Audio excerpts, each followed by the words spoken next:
አስታውሶታለሁ እቺን ኢግዛታዊነት ጋር በተያያዘ የዚህ የጂኦፖለቲክሱን ነው ያነሳ ነው እና አሜሪካ ወደ 11 የሚደርሱ የጦር ሰፈር እዚህ እኛ ስንትና ስንት ማይልስ ርቀው መተው እዚህ ሲገነቡ እነ ጃፓንም ከፓሲፊክ ተነስተው ሁሉ ነገር ስንመለከት በብዙ መገለጫዎች ይታያልና የዛሬው እንግዳይ ዘሪሁን ተሾመ ይባላሉ። በአዲስ አበባ ዩኒቨርሲቲ የፍልስፍና መምህር የሚዲያ ባለሙያ እንደዚሁም የፖለቲካ ተንታኝ ናቸው። ኩራኩራ የተሰኘ መጽሐፍን ማሳተም ለንባብ አብቅተዋል። አንደበተ ርቱዕና እንግዲህ ፐብሊክ ኢንተሌክቹዋልስ ከሚባሉት ኢትዮጵያውያን መካከል ግንባር ቀደም መሆናቸውን የምታውቋቸው ናቸው። ዛሬ በእንግድነት ጋብዤላችኋለሁ። የውይይታችን ርዕሰ ጉዳይ ደግሞ የኢትዮ ሶማሌላንድ ጉዳይ ነው። የኢትዮጵያ ሶማሌላንድ ጉዳይ ሲነሳ ደግሞ የባህር በሩ እንደዚሁም ሶማሊያ ሞቃዲሾን ጨምሮ ግብጽ፣ ኤርትራ እንደዚሁም በቀጠናው የሚገኙ ሌሎች ሀገራትም እንደዚሁ የሚወሱበት የሚነሱበት ይሆናል። ዲፕሎማሲያችንንና ውስጣዊ ጉዳያችንንም እንደዚሁ አያይዞ ከዚሁ ጋር መመልከትም ትልቅ ፋይዳ ስለሚኖረው በእነዚህ ጉዳዮች ላይ ነው የምናተኩረው። አብራችሁን እንድትቆዩ በአክብሮት ጋብዛለሁ። በጣም ነው የማመሰግነው አቶ ዘሪሁን። እኔም እድል ስለተሰጠኝ አመሰግናለሁ። እሺ፣ የመጀመሪያው ጉዳያችን እንግዲህ የኢትዮ ሶማሌላንድ የባህር በር ስምምነትን በተመለከተ ቀጠናዊና አህጉራዊ እንደዚሁም ዓለም አቀፋዊ ጩኸቶች በርክተዋል። እንግዲህ የኢትዮጵያን መሻት ካለው ጩኸት አኳያ ለመመዘንና የመሻታችንን ተገቢነትና ምክንያታዊነት ለማጠየቅ ከስምምነቱን ከሉዓላዊነትና በተለይ ደግሞ ወቀሳው ከግዛት መዳፈር ጋር የተያያዘ ነው በስፋት የሚነሳው ጩኸቱ። አንዳንድ ጊዜ የሚጮሁትም አካላት በጣም ሊያስደነግጥ ወይም ሊያስገርም ወይም ሊያስቅ የሚችልም ነገር ሲናገሩ ነው የሚደመጠው። የትናንቱ አንዱ ማሳያ ነው። አፍሪካዊ እንሁን የሚል ምክር አዘል ነገርም ከወደ ግብጽ በኩል ተሰምቷል። ለኔ ያስገርሞኛል። ለእርሶ ምን ስሜት እንደተሰማዎትም በዚሁ ማወቅ ፈልጋለሁ። ስለዚህ ይሄ ዲቴሪቶሪያላይዜሽን ኢን ግሎባላይዜሽን የሚለውን ከግዛት መሰፋት ጋር ያለን ኮንሰፕት ማንሳት ወደ ጉዳዩም ያንደረድረን ይመስለኛል። አመሰግናለሁ ስሜነ። በመጀመሪያ ባጭር ነገሮች ለማስቀመጥ የጩኸቱ መብዛት ጉዳዩን ሀገራዊ አጀንዳና ትኩረት አድርገን የመንቀሳቀሳችንን ተገቢነትና ስኬት አመላካች ነው። ከዚህ ጩኸት ጀርባ እውቅና አለ። የምን እውቅና? ኢትዮጵያን የሚያህል ትልቅ ሀገር ዛሬ ላይ 123.4 ሚሊዮን ህዝብ ያላት በ2035 አካባቢ ወደ 150 የምትሻገር በ2050 ትላንት ያየኋቸው ዳታዎች 204 ሚሊዮን ትደርሳለች ተብላ የምትገመት ሀገርና የኢኮኖሚያዊ አቅሟ እምቅ አቅሟ ተጨባጭ ገበያዋ እና የክላይሜት ቼንጅ ኖሮም በምትወስዳቸው እርምጃዎች ምርታማነቷን ሰላሟን እስካረጋገጠች የመጨመር እድሏ ሰፊ የሆነች ሀገርን በ60 ኪሎ ሜትር ርቀት ላይ ከሚገኝ ሲግኒፊካንሱ ከጊዜ ወደ ጊዜ እየጨመረ የመጣ ከባይፖላር ከሆነ ዓለም ወደ ለተወሰነ ጊዜ ዩኒፖላር ወይም የአንድ ሀያል መር የሆነ ዘመን ተሸጋግሮ ዛሬ ላይ መልታይፖላር ወይም የተለያዩ መንግስታዊም የሆኑ መንግስታዊም ያልሆኑ ተዋንያን ጥቅሞቻቸውን፣ ፍላጎቶቻቸውን፣ ርዕዮታቸውን፣ ትርክታቸውን አረጋግጠውና ጭነው አትራፊ ለመሆን በሚሞክሩበት ዓለም ላይ የኢትዮጵያ መሻት ተገቢነት እውቅና ነው። ይሄ ጩኸት ይሄ መሻት የቅዠት ውጤት አይደለም። አንድ የኢትዮጵያና የአካባቢው ጂኦስትራቴጂክ እውነታ ውጤት ነው። የኢትዮጵያ እውነታ ያልኩህ የጠቀስኩልህ የኢኮኖሚ እምቅ አቅም፣ የዛሬ እውነታ፣ የህዝብ እድገት ወዘተርፈ ወዘተርፈ። ሁለተኛው ከዚህ እውነታ በተጨማሪ በዘመነ ግሎባላይዜሽን ያየናቸው የተለያዩ የታሪክ እጥፋቶች እኛም ጋር ባይሆኑ በዓለማችን ላይ እንዲህ አይነት መሻትን የማያነውሩበት መሰረትም ያለው ነው። ለምሳሌ ግሎባላይዜሽን የድንበር ርቀት ወይም ግዛታዊ ተከላይነት ላይ ብቻ ተወስኖ የነበረው ነው።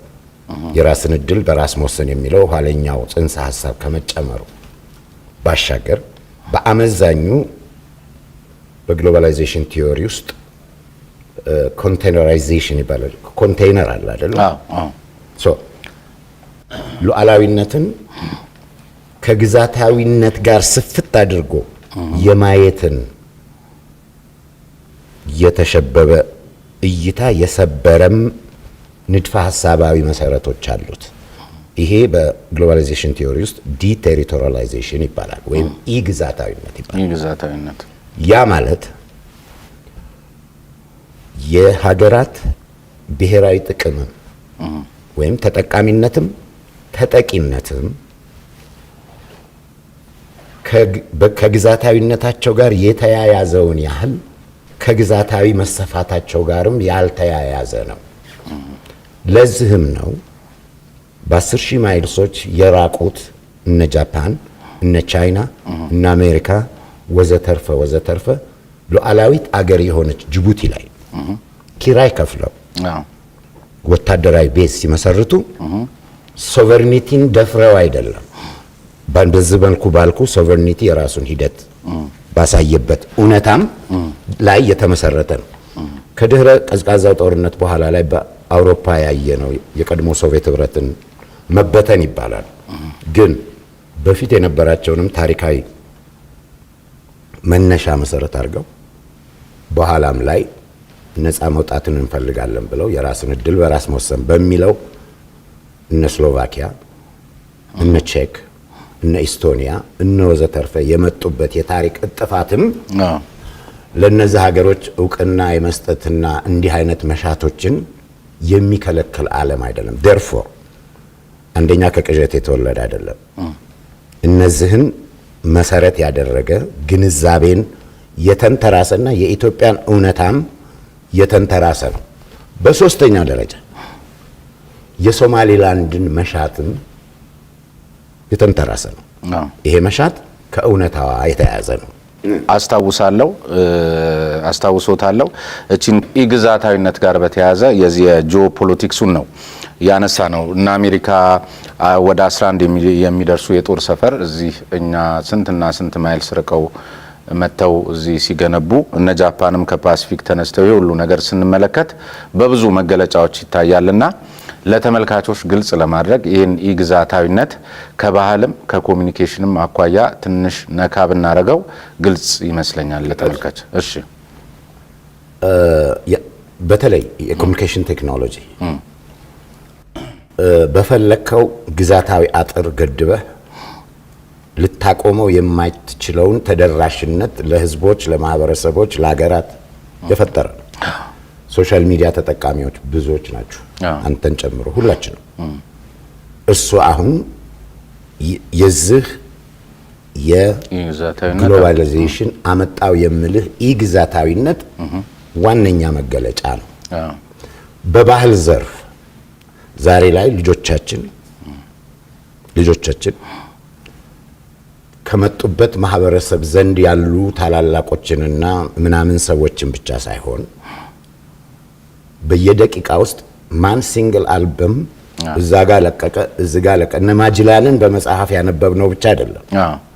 ፕሮባብሊ እኔ እናንተ ልጆቻችን ሲነግሩን የምናውቀው እኛ በአመዛኙ ከእድሜያችን በመነጨ ቴክኖሎጂ ሳቪ ስላልሆንን የማንደፍራቸው እነሱ ግን ለዛ አክሰስ ያላቸው በመሆኑ በፊልሙ፣ በሙዚቃው፣ በሌሎችም ተጋላጭ ሆነው ህይወታቸውን በገንቢም በአጥፊ መልኩ ሊቀርጽ የሚችል ተጽዕኖን የመፍጠር ሂደት ነው። ይሄ በዚህ ውስጥ ግልጽ ለማድረግ ከአስቴር አወቀ በላይ በነ ቢዮንሴ የሚማረኩ ልጆች አፍርተናል። ትክክል።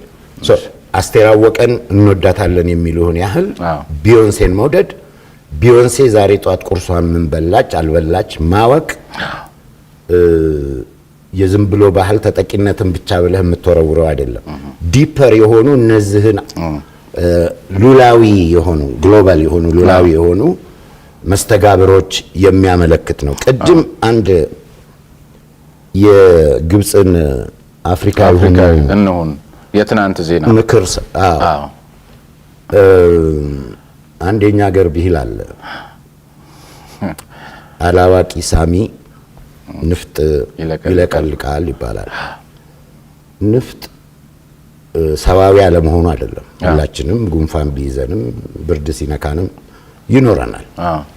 እዚህ ጋር ይሄንን የተሸከመው ሰው ይሄንን ያለው ሰው አለመጥረጉ ብቻ አይደለም፣ እንዳለውም ሳያውቅ ሌላን አቅፎ የመለቅለቁ ጉዳይ ነው።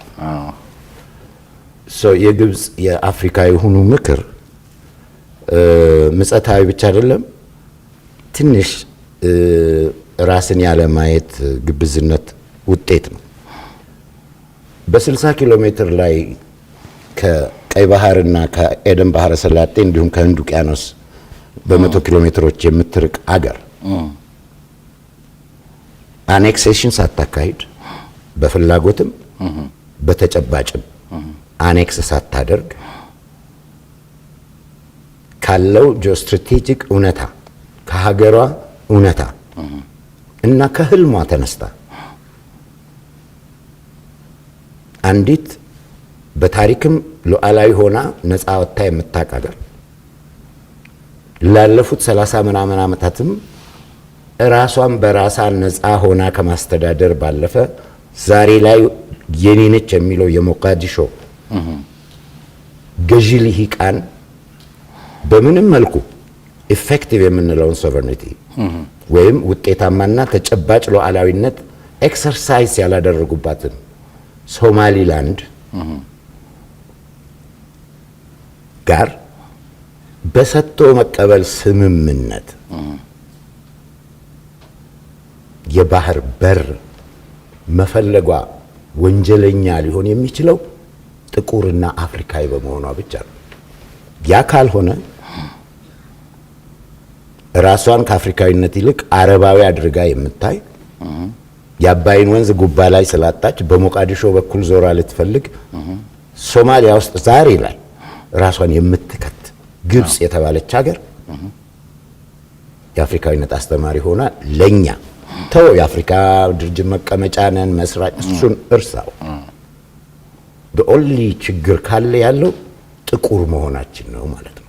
ምክንያቱም ቅድም በጠቀስኩልህ ምክንያቶች ከዘመኑ የዋጀ መሻት ለኛ ነውር የሚሆንበት ሌላ ምንም የመምከሩ ሞራል ዝም ብለን ከሌሎች ሀገራት ጋር በነበራት ሚናና ጣልቃ ገብነት ተነስተን በየመን በሊቢያ የነበረውን ሁኔታ ታሳቢ አድርገን በዚህ ደግሞ የምስራቁን ግንባር ደግሞ አሁን ተቀላቅላ መቼም ቀደም ሲል እርሶም እንደጠቀሱት ሐሳቧ ይገባናል።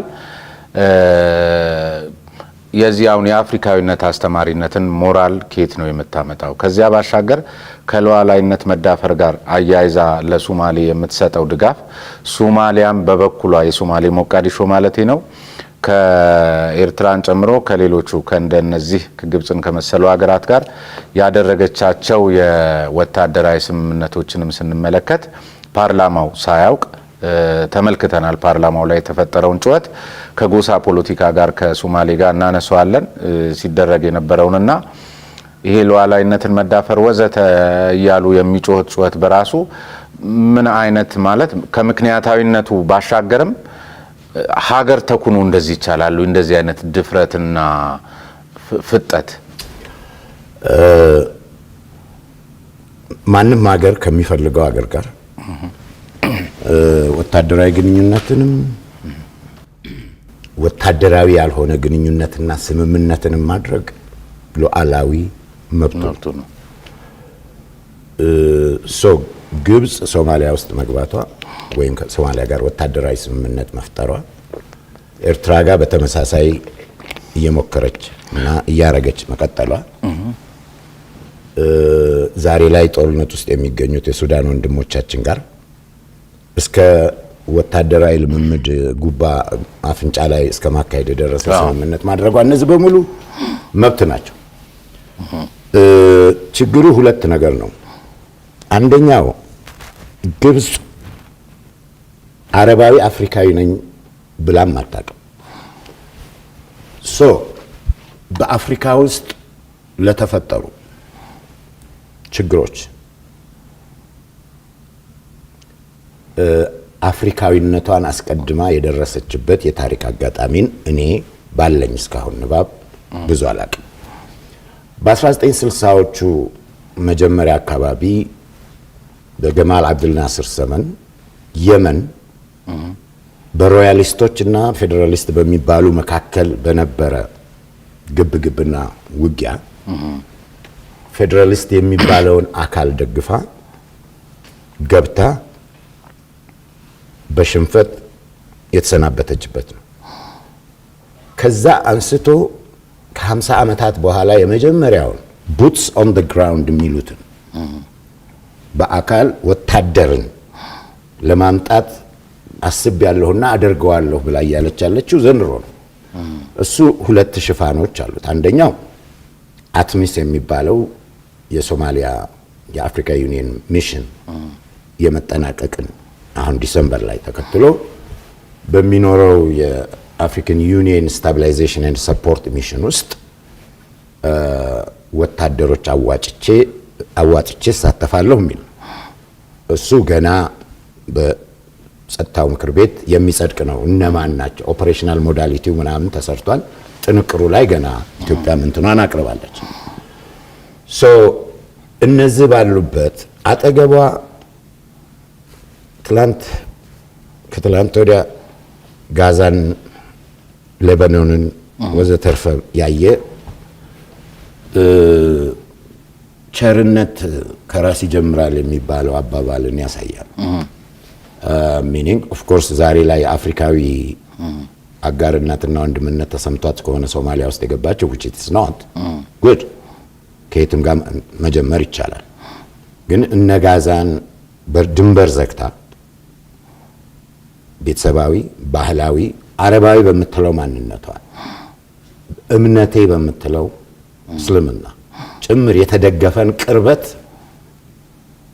ለማዳን ያልተዘረጋ ቸርነት ወደ ሶማሊላንድ ህንድ ውቅያኖስን አቋርጦ ሲመጣ ጉባን ሞቃዲሾ ላይ ፈልጎ ጉባን ማስቆም ማቃትን ሌሎች ኢትዮጵያ ወደ ባህር በር መውጫ እንዳታገኝ ማስቆም ጋር አምጥቶ ማጣጣት ፍለጋ ካልሆነ ሌላ ምንም ሊባል አይችልም። ቅድም ያልኩ ማንኛውም ሉዓላዊ ሀገር መብቱ ነው።